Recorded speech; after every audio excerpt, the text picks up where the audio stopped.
Attention. Witnesses giving evidence within the parliamentary precincts are protected by absolute privilege with respect to the evidence to give to a committee. This means that witnesses have full defence in any defamation action for anything said at a committee meeting. However, witnesses are expected not to abuse this privilege and may be directed to cease giving evidence on an issue at the Chair's direction. Witnesses should follow the direction of the Chair in this regard and are reminded of long-standing parliamentary practice to the effect that, as is reasonable, no adverse comment should be made as against an identifiable third person or entity. Witnesses who are to give evidence from location outside the parliamentary precincts are asked to note that they may not benefit from the same level of immunity from legal proceedings as a witness giving evidence within the parliamentary precincts and may consider it appropriate to take legal advice on this matter. Privilege against defamation does not apply to publication by you outside the proceedings held by the committee of any matters arising from the proceedings.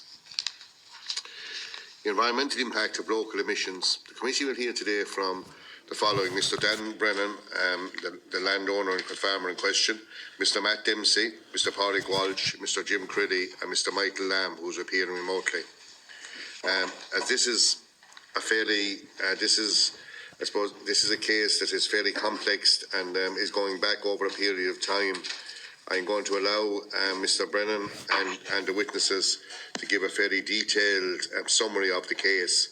And this case has been in Brussels on a number of occasions, and I'd like to give the opportunity to Mr. Brennan to put on the Oireachtas record his account of the case and the way the case was handled up to now. So it's I suppose an unusual way for us to be handling a committee meeting, but this is an unusual case to come in before us. So I'm going to give Mr. Brennan and his witnesses, I'm going to put them on the clock. I'm going to give you 30 minutes to outline fully your case and the historical issues and the way the case was handled by various state agencies and European agencies. So I'll hand over to Mr. Brennan, please. Thanks for giving me this opportunity to give you an account of what happened on my farm over a 30-year period from 1990. Cows are producing 30 to 40% less than the national average. Cattle are growing at half the national average rate, and the environment is severely damaged on our farm. Our cattle are extremely stunted and used to have a high mortality rate. My vet, Michael Lamb, tried different various minerals to treat the problem. In 2002, he contacted the veterinary laboratory in Kilkenny. I told him that he had exhausted all avenues with me. He said a toxic agent will have to be considered for the cause of these problems. The veterinary laboratory came out to our farm in January 2003 and spent at least 1 to 2 days per week on the farm for that winter. They saw all the cattle were losing weight. Every animal on the farm was affected. The winter of 2003-2004, Teagasc drew up a feeding trial. The first half of the winter, the cattle throve normally, and the second half of the winter, the cattle all lost weight. In 2004, the veterinary college visited my farm. A professor from the veterinary college said that my farm needs to be looked at from a helicopter perspective, as there was something wrong in the area to be causing this. Kilkenny lab were still on the farm for 1 or 2 days per week. In July 2004, the EPA contacted me and they told me that our farm was in the high fallout area from Ormond Brick Factory. September 2004, Moore Park visited our farm. A vet from Moore Park took samples from our eave shoots and the results showed there was cadmium present in the eave shoots. In the winter of 2004-2005, the Department of Agriculture undertook a feeding trial and employed an independent person to feed the cattle. This involved feeding cattle on my farm and also on a control farm 3 miles away. Included in the feeding trial were 10 cattle from the Abbottstown farm in Dublin. All cattle on the control farm gained 0.67 of a kilo a day. As for all cattle on our farm did very poorly or lost weight, and this even included the cattle brought into the farm from Abbottstown, which lost 0.5 of a kilo a day in the last part of the trial. It pointed towards something wrong in our area, given that my silage would work on a farm 3 miles away, but would not work on my own farm at the same time. The Department of Agriculture told me that it was my disease management that caused this. Also in 2005, there was more environmental damage observed on the farm. In 2006, UCD Veterinary College got involved again, and in June 2006 saw a meeting in Kilkenny. They concluded that animal disease was not the problem on the farm. Despite this, the Department of Agriculture issued a report saying that my disease management had caused a problem. The veterinary laboratory in Kilkenny left and UCD Veterinary College took over. They decided to do a similar trial on our farm for the winter of 06-07. And they did, and they used a control farm. And for that winter, Armour Brick closed, and the cattle on both farms throve exactly the same. UCD Veterinary College stayed with us for 18 months, taking blood samples every 2 weeks. They took 10 of my cattle to Abbottstown, and they grazed 10 of their own cattle on my farm.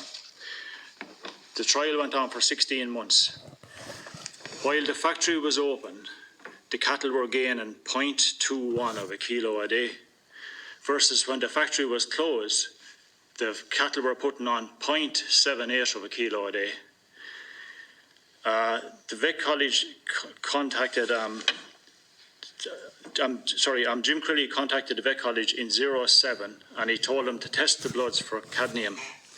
In December 2008, the veterinary college contacted Michael Lamb, my vet, and Tom Slevin, my vet, and they told us that our cattle had 95% of the symptoms of cadmium poisoning. On the 18th of March 2009, UCD Veterinary College rang me and they told me that they were not allowed to give me the report. In October 2009, the Deputy Chief Veterinary Inspector rang me and said that the cadmium that was found in the blood of our cattle was accidentally put into it in the lab, and it did not come out of Armour Brick factory. Now, what's important about this is that the cattle lost weight during that trial in 2007. And when the samples got contaminated in the lab was the exact time as where the cattle lost weight on the farm that summer. In January 2007, we took the case to the Petitions Committee in Brussels. They visited the farm in 2007 and they were shocked at the number of dead trees that was on our farm. We went to Brussels in 2010, 2011, 2012. In 2012, they agreed to do a scientific review of all the data, but this never happened. Instead, they just handed our case back to Ireland 2 years later. The position at present is, since the Armour Brick factory closed in 2008, our cows have gone to 1,300 gallons of milk, which has doubled in the last 10 years. They're the exact same breed of a cow. Our 2-year-old cattle used to be 320 kilos at 2-year-old. Now they're 520 kilos at 2-year-old. And the environment on our farm has fully recovered. Thanks. Okay. Michael Lamb, no. Oh, sorry, Michael Lamb, is it? Yeah. Okay, Mr. Lamb. Good evening, Mr. Chairman. Thank you for inviting me to this meeting. Sorry I couldn't be there in person. I just wanted to flesh out, just take 2 or 3 minutes of your time, just to give a little bit of the history with Dan Brennan's farm problem. I started attending the farm in 1996, in which you could obviously see there was serious problems with ill thrift and production problems. Obviously, my first time on the farm, you're thinking there must be some serious disease issues here. With Dan's cooperation, we both engaged to try and improve animal health, husbandry, nutrition and general management of the farm. Over the next few years, we certainly eliminated any disease issues that might have been there. We were happy we had done well, but yet we were still left with these ill-thrift animals. We pushed on a bit further and said we've got to look a bit deeper. We looked at more the mineral aspects and various things like that, which once again, any small problems were addressed, they were sorted, but yet we were still looking at the same problem. I concluded at the end that I could not, after using all the veterinary medicines and investigations we had at hand, that there must be something else at work. And I then decided that we would invite the Department of Agriculture, who at the time provided a non-farm investigation service, to join in with the investigation. I wrote a letter to them saying that I concluded that there must be some sort of toxic agent at work. So that was the beginning of Dan's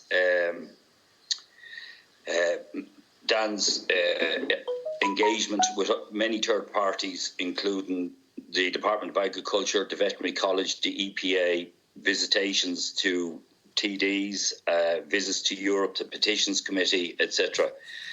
Now, just one of the early findings in the animals that went for post-mortem with the Department of Agriculture initial investigation was that a lot of them had actually bone problems, in that their bones were actually bendable. So they almost had a bovine form of osteoporosis or osteomalacia, which was very unusual. I hadn't seen anything like that ever before in my life. So that was all the animals in Dan's farm, just really to just give you an indication. One of the days after we felt we had these healthy animals, but yet we had weanings. These are 6 to 8 month old animals that were weighing about 80 kilos, and they should be about 250 kilos. So they were about 1/3 of their normal weight. It was like a 10-year-old who weighed 3 stone. So it was just quite remarkable. So then that's when we decided to go down and engage other parties, because it was certainly something I've never seen before. And we were obviously suspicious of a toxic agent being at work there. The reason I just did mention the bone problems in the laboratory is because human presentation of cadmium poisoning also affects bone and does cause osteomalacia and bone change in humans as well too. So I just thought that was quite a significant finding. I must mention as well too that Dan he became an excellent farmer, top end management. He was compliant in everything that was asked of him to be done. So that's really just teasing out just how this began and how we came to the conclusion. In other words, we went through all the normal procedures and investigate all the normal things that occur on farms, but they weren't involved with Dan's farm. He had healthy animals that just failed in production-wise. They were just small in stature, didn't grow, cows didn't produce. They produced 50% of their normal milk yield. So that's the clinical presentation of this problem. Great, thank you, Mr. Lamb. Who wants to go next?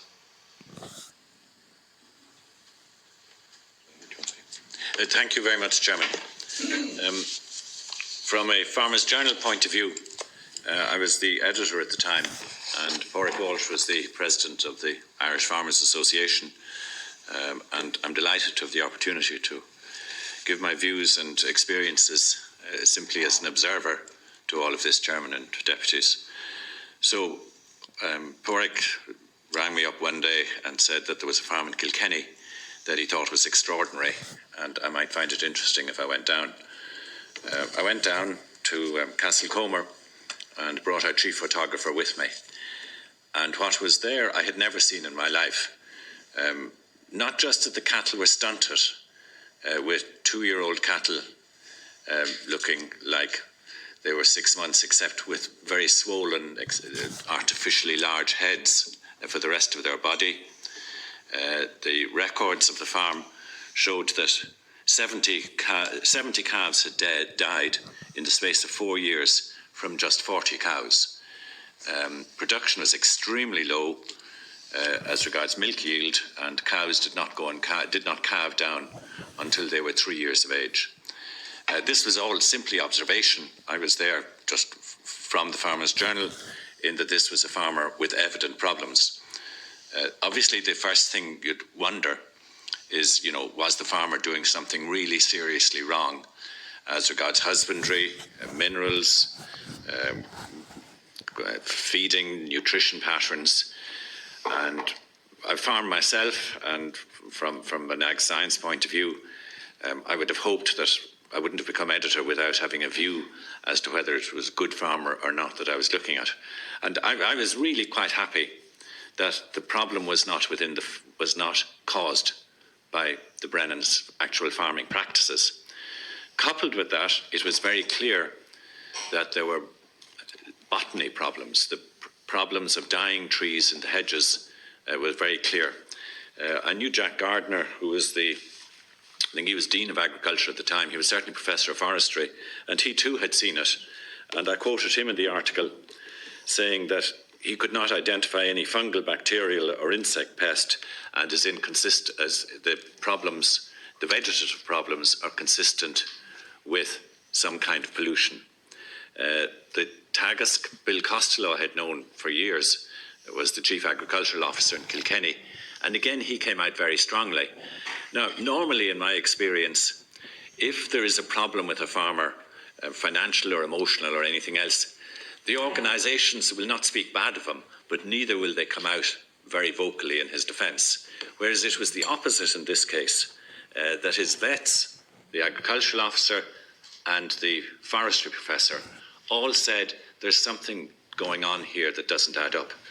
Anyway, to be honest with you, I wrote up my own experiences and views, and I submitted obviously the copy to our own solicitor because we were very clearly identifying as a possible cause the brick factory down the road. So you can imagine that we went to some lengths to make sure that we were legally covering ourselves. So we published the article, and that was fine in 2006, and the Brennans expressed their appreciation of me having come down, which was no skin off my nose, that we covered it and gave as true an impression as we could of it. So I kept in touch with Dan over the years, and he'd been to Brussels and had approached various people and seemed to be coming to grips with the institutions of the state in trying to uncover what was going wrong. But then everything went cold, nothing happened, files were returned, and that seemed to be the end of the matter. In the meantime, the brick factory closed down. And then last year, in October 21, I rang Dan and said I'd be interested to see how the farm was at this stage. The factory had been closed a number of years at that stage, and I'd just be interested. He told me that everything was fine, but nevertheless I asked him could I come down and have a look, because I had a very clear written record, obviously, of what it had been like in 2006. And in fact, the farm had recovered completely. The hedges had regrown, milk yields were back up to normal 1,200–1,300 gallons instead of 500–600 gallons. Calf mortality was very low, and much more to the point, the performance at grass had come right up to what you would expect. So there was a complete recovery of what had happened on the farm. What had happened institutionally with laboratory analysis, the examinations by various bodies, this was really, while obviously of concern, I was mainly interested in the difference of the performance of the farm when the factory was fully operational and when there were clear problems affecting the farm, with what the state of the farm was when everything had recovered. And again, I wrote up the article. Again, we got it legally proofed to make sure that we weren't libeling anyone. But it was very clear that it was in many ways a completely different farm, but operated by the same people to the same standards that I would have expected in the 06 period. Hadn't changed particularly, but the performance of the animals and the state of the vegetation were dramatically different. And I must admit, the conclusion I came to, even though it wasn't within my area of competence, was that some external circumstance had changed very fundamentally that allowed the farm to perform as you would expect a well-run Kilkenny farm to perform. So that's it broadly, Chairman, from my perspective. Thank you, Mr. Dempsey. Mr.